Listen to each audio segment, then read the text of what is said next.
Hello, this is Mr. Boyer. In this video, I'll be showing you examples of finding the applied percent of increase.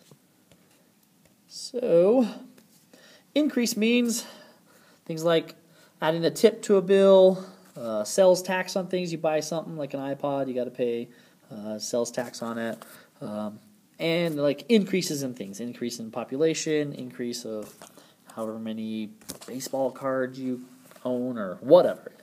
Increases are examples of those things. So, moving on.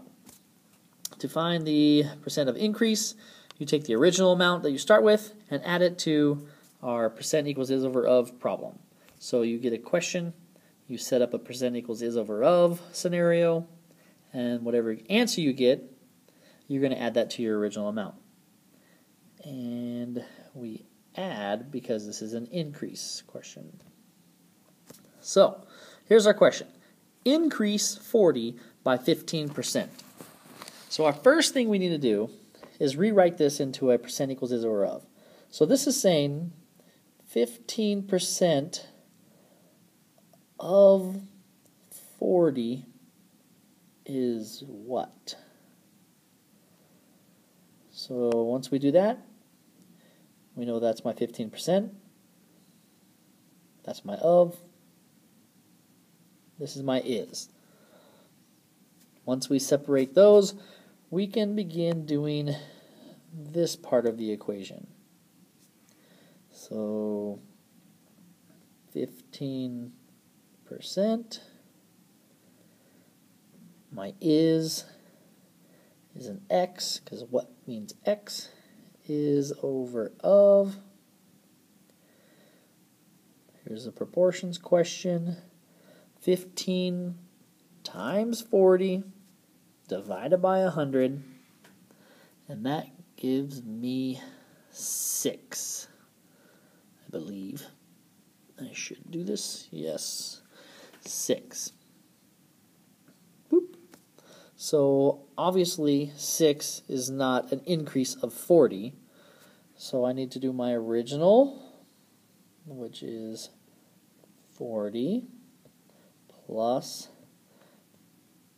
my increase, 6, which will give me 46. Ta-da! Let's move on.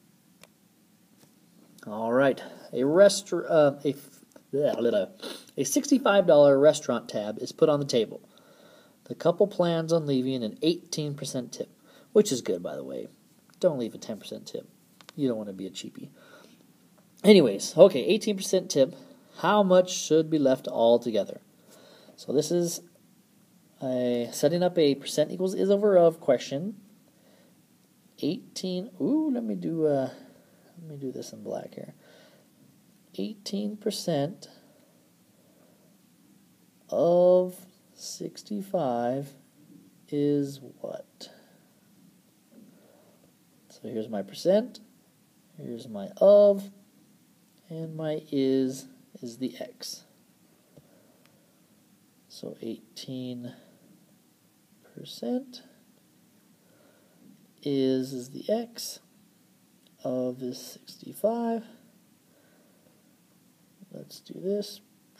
Proportions question. That times that divided by that. And you will get 11.70. $11.70. Obviously, this $11.70 is not the price of your bill. That would be a very cheap, very cheap date. This is just how much tip you're supposed to leave. So we need to add our original, and right now I'm just doing this down here. So our original plus our tip, and that will give me $76.70. $76.70. Hope this helps. Goodbye.